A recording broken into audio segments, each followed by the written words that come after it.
This video is sponsored by Normandy 1998, Christopher Mitchell, 212th Trooper, Silas 1610 and Marjin Boo.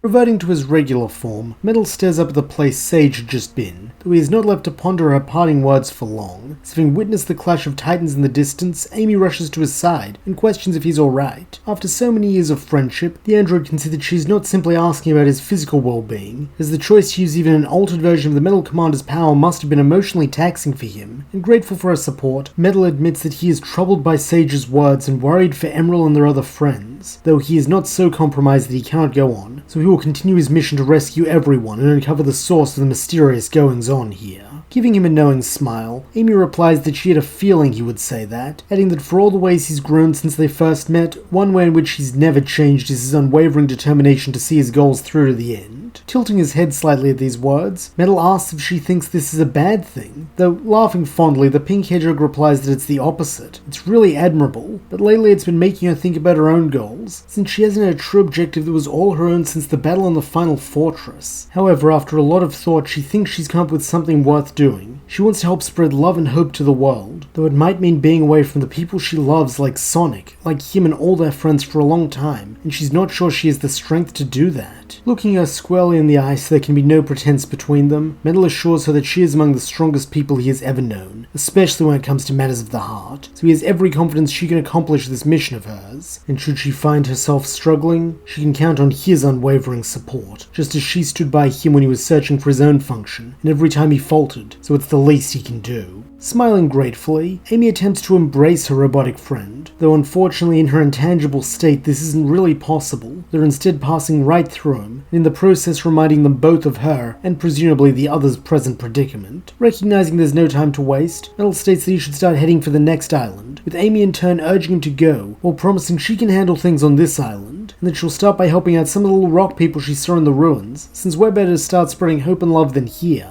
Nodding, Metal wishes her luck, then with a thrum from his jet engine he bursts into the sky, his green eyes already set on the closest island, which if his geographical data is correct, is Aries Island. Even from a distance he can see that in contrast to the lush fields of Kronos Island, Aries is harsh and sandblasted, looking to be entirely made up of deserts and canyons, and naturally more technological challenges to stymie him. In this case a laser similar to the one Giganto fired from its mouth, with this one having enough yield to be fired from somewhere in the center of the island and extend all the way out to the sea the blue bot is flying over. Thankfully, this lead time does give him a chance to power up his black shield, thus protecting him from the worst of the damage, though at the cost of it quickly overloading the shield itself, with Metal recognizing it'll take a while before he's able to activate it again. Figuring he can't afford to take another of those, especially not over the water, the fastest machine in existence makes the pragmatic decision and flies low, this seemingly keeping him out of whatever fired that's line of sight, though even so, he makes a landing as soon as he is able, and continues inland on foot. Due to being such a Spartan landscape, any deviations stand out from a distance, with this allowing Metal to avoid many of the ancient robots he sees, as while he could take them as he did the initial ones, he sees no need to destroy fellow machines where he doesn't have to, not to mention it is prudent to try and save his energy for when he has to fight this island's titan. However, before he does so, he must first find and rescue his friend, in this case Knuckles, who he locates in a similar red-spiked cyber cage to Amy. Like before, all it takes is for him to approach the cage for it to dissipate and transfer its energy into him, allowing Knuckles to touch down and thank him for the assist, even if it is a little backhanded, as he's quick to point out that he's still half-ghost, as he puts it. Turning his green eyes on the Red Ruffian, Metal prepares to explain the situation with the Titans, only for a sharp pain in the fingers of his right hand to draw his attention.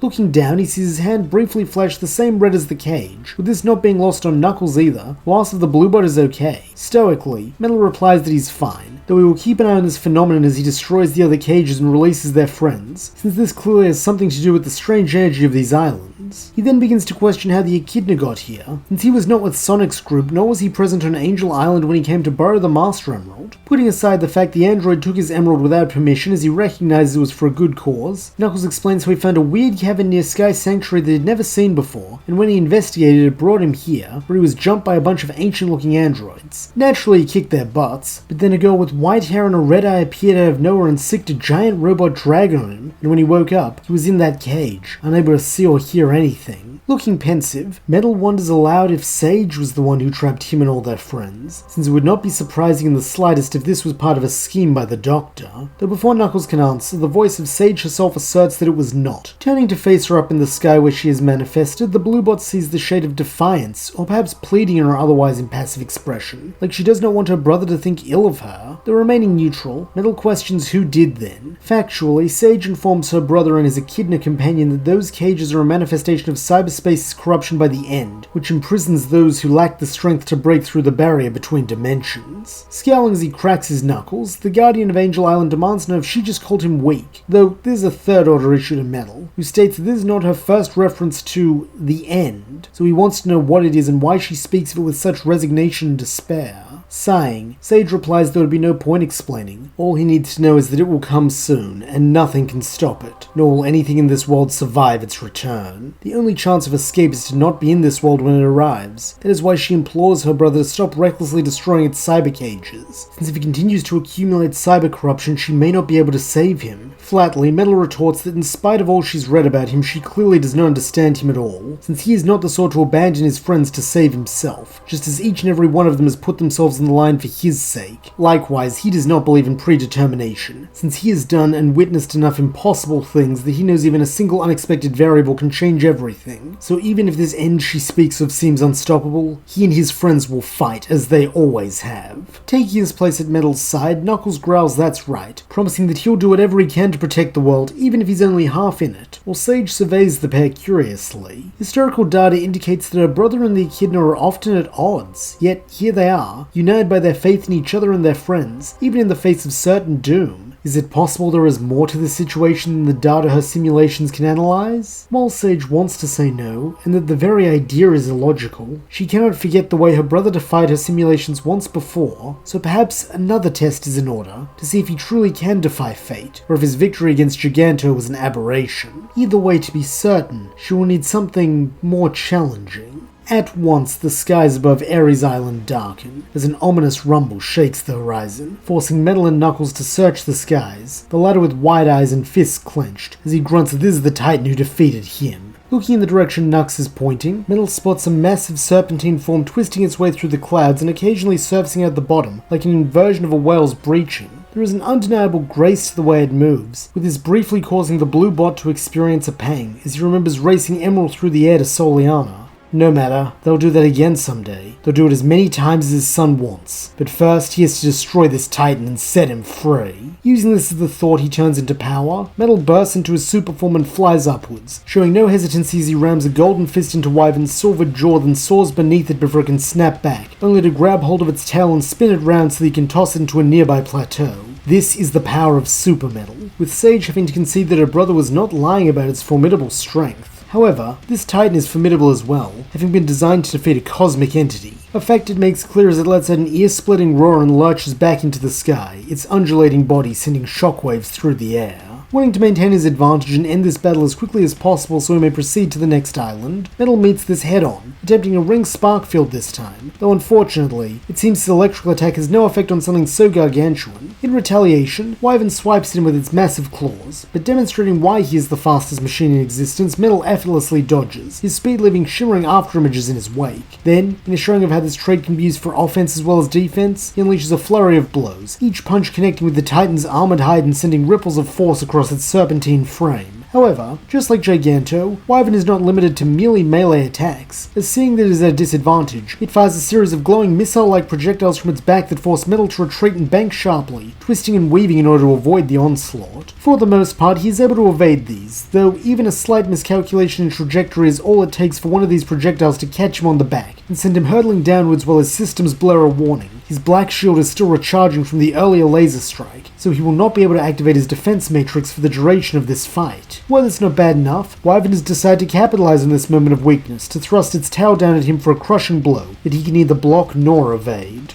Then, it happens. A streak of yellow tears across the sky as a golden blur intercepts the Titan's tail with a resonant clang. For a moment, Metal can hardly believe his luck, but not allowing himself to be distracted at such a crucial moment, he turns his focus back to the battle, as his senses register his savior as Sonic, or rather, supersonic, with the previously blue blur giving his pal a thumbs up as he disengages his flying kick and drifts down to hover beside Metal while teasingly asking if the android missed him. Nodding resolutely, Metal confirms that he is glad to see Sonic unharmed and is grateful for his assistance before questioning if he's ready to end this so they can get back to saving their friends. Grinning that Metalhead took the words right out of his mouth, Sonic shoots up once again with his robotic doppelganger mirroring him exactly, so that their joint golden auras blaze like a rising sun as they soar towards Wyvern. Seeing its two challengers approaching it once again, the Titan readies what will be its ultimate attack. Though thinking fast, Sonic intercepts this, firing off a series of X-shaped bursts of pressurized air that Metal has never seen before, but which serves as a sufficient distraction for the now gold bot to zoom between its massive jaws and strike the red core at the back of its mouth. As anticipated, this is a weak point, with the force of the blow sending a chain reaction through the Drake's segmented body so that a moment later it disintegrates into cascading particles of red light that scatter into the wind, while from overhead Sage also vanishes, a contemplative expression on her face. In contrast, Sonic allows himself a proper grin now that the beast is gone, as he states he's glad he was able to get here in time, since that Titan he fought on Chaos Island was no joke. Nodding, Metal concurs that he had similar struggles with Giganto, though if Sonic assists him against the remaining Titans as he did against this one, then they should have no issue overcoming them. Smile turning into a smirk, Sonic retorts that he thinks he did a little bit more than assist, since while Metalhead may have landed the final blow, he only got a chance because he, Sonic, stopped that big ugly hunk of scrap from scattering the Bluebot circuits halfway across the island.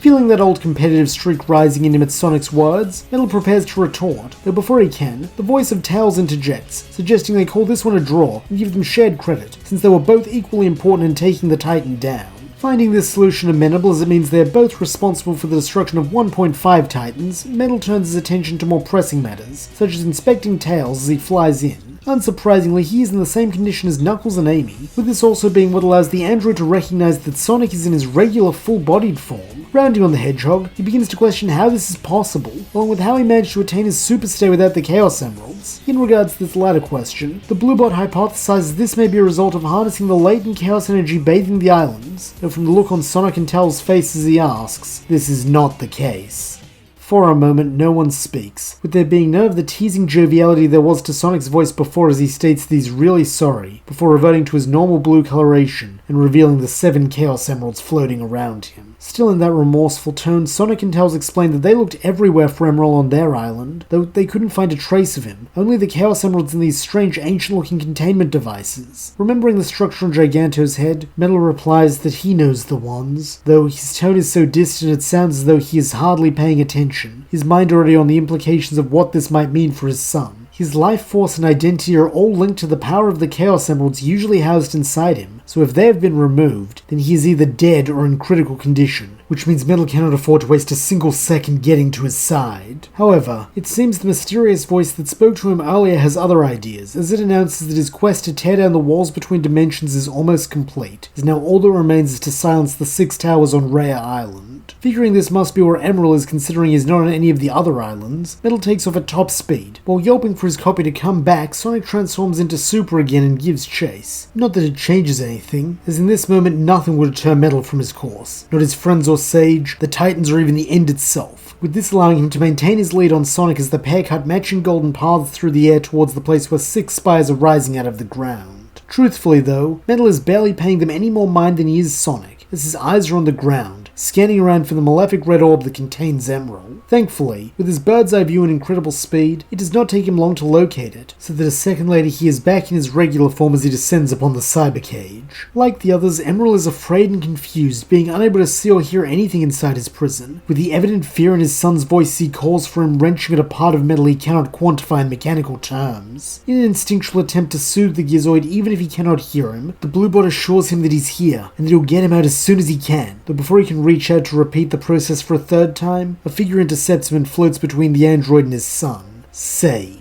At once, Sonic joins Metal, unsure if the girl is friend or foe, since he's only seen her floating around the Titans, while having grown rather fed up with her cryptic warnings and attempts to thwart him despite claiming to be looking out for his best interests, Metal flatly orders her to move aside so he may help his son, something of the old Killbot in his green eyes, and though he does not actually threaten her, all 3 of them are smart enough to understand the unspoken end to that sentence, or I'll destroy you, just as I did Chaos Gamma. Knowing Metal well enough to see how distressed he is beneath the cold robotic exterior, Sonic attempts to calm his friend down before he does something he'll regret. Though rather than seeming angered or scared by his warning, Sage smiles slightly, with her red and black areas briefly flashing white and blue, as she replies that the love of a parent is both a beautiful and powerful thing. She sees that now. So too does she see that it would be futile to try and sway her brother from his course, since he is just as stubborn as father, so she will not make that vain attempt. Instead, she has come to offer her assistance, as while logic and all her simulations dictate that his path is doomed, he and Sonic have each surprised her twice, so perhaps they can do so for a third time. In a gesture of goodwill, she then floats aside to hover beside Sonic, allowing Metal to surge forward and dissipate Emerald's cage. This time there is no feeling of increased strength. Quite the opposite, as when the red energy races through his body, the blue bot lets out an audible grunt of pain as he falls to one knee. At once, Sage, Sonic, and Emerald all rush to his side to see if he's alright, though stoically, Metal tells them not to worry about him, before asking his son the same question that was just posed to him, as he is still unsure how he is functioning without the Chaos Emeralds. Affectionately, Emerald tells his dad that he's fine, while understanding what her brother is wondering. Sage hopefully explains the reason he lost the Emeralds was because they are too powerful to be transferred into cyberspace, so when Emerald was pulled in, they remained in this world, and were drawn to the containers the Ancients had built for them. For now, Emerald is sustaining himself on the chaos energy he had stored before he lost the magical gems, though this supply is finite, so they will have to act fast if he is to have a chance of survival. Only now does the Gizoid register the unfamiliar figure floating at Sonic's side, and so after apologizing for his rudeness, questions who she is, with this proving to Metal that at the very least, the AI girl was not lying when she said she did not imprison his loved ones. Nonetheless, Sage does not seem insulted in the slightest, instead flashing white and blue again as she somewhat shyly replies that she supposes she would be his aunt, causing Sonic to smirk the eggs to finally got himself a daughter. That's new. While Emerald beams that this is great, since his Auntie Amy is amazing, as are his Scrapnik uncles, so he's always happy to meet new members of the family. Smiling a little more openly now, though with a slight edge of ennui, Sage replies that she would very much like to meet her other Scrapnik brothers someday, though this is predicated upon them surviving the end. Curiously, Emerald questions who or what the end is, with Metal concurring that any relevant data on their enemy would increase their odds of defeating it. Noting that this is logical, Sage explains the end is a malevolent cosmic entity bent only on destruction, and the one responsible for the Ancients' arrival on Earth, which in turn is the cause of the Chaos Emeralds being present, as they originated on the Ancients' lost homeworld. However, unsatisfied with just taking one world from them, the end followed them to Earth, where it and the Ancients engaged in one final clash. Though the Ancient heroes were unable to defeat the end, they were able to seal it in cyberspace, using the Titans and the Six Towers as the bars of its prison. Gravely, Metal questions if it is the one whose voice he has been hearing, the one who drew Emerald here and imprisoned him and their friends, so that he would do its bidding. Nodding, Sage confirms this, though adds that in a way she is also at fault, as it was dormant until she interfaced with cyberspace when she and Father first arrived on these islands, so for that, she apologizes. Pragmatically, Metal replies there is no point assigning blame, especially when the true source of their troubles is the end, with this earning a smile from Sage, as she continues it was for that reason she attempted to dissuade him from his mission, since while opening the door to cyberspace is the only way to save those trapped between dimensions, it will also unleash the end upon the world. This is exactly what Metal feared she would say, though if anything, it is yet another reason to stand against the end, a sentiment Sonic seconds, with the pair of hedgehogs questioning if Sage has an idea how to defeat the cosmic horror, since as Metal logically points out, she would not have agreed to help if she did not. Adopting a resolute expression, Sage confirms there is one way she can think of, though even in the best case scenario it borders on impossible, with the duo's relentless drive being the only thing that could give this plan even the most minuscule chance of success. Undaunted by these odds, the heroes ask what it is, with Sage explaining that on the final Starfall Island reside the spirit of the ancient heroes and the king who created cyberspace. While they will not speak with her, viewing her as an interloper, perhaps if Metal can prove his worth to them, they will share the details of how they sealed the end last time, as well as how to turn cyber corruption into power, since even with the entirety of cyberspace at her disposal, these are secrets she cannot find. Curiously, Sonic and Emerald ask what about them, to which the AI answers they will also play key roles in the plan, as with his ability to move between spaces, she wants Emerald to gather Knuckles, Tails, and Amy and bring them to Uranus Island, so they can stand united when the battle begins, whereas Sonic will be dispatched to bring down the 6 towers, as while he lacks the level of cyber corruption necessary to weaponize it, having only destroyed 1 cyber cage compared to her brother who has now done 3, he does have enough to deactivate the towers, bringing his friends back into this world without running the risk of acquiring too much and becoming lost between worlds forever. Nodding, the pair prepare to set off and begin their assigned tasks, but before they can, they wish Metal luck with his mission, while in turn, he urges them both to be safe, with special instructions for Emerald to avoid doing anything that might risk using up his reserves of chaos energy. Then as the trio of heroes share a fist bump as their gesture of parting, the blue bot turns back to Sage, and tells her that he is ready to begin whatever trial he must to gain the power to stop the end. And that's where we'll leave things for now. Thank you so much for listening. I hope you enjoyed it, and if you did, please don't forget to like, subscribe, and leave your thoughts, suggestions, or screams of rage in the comments below.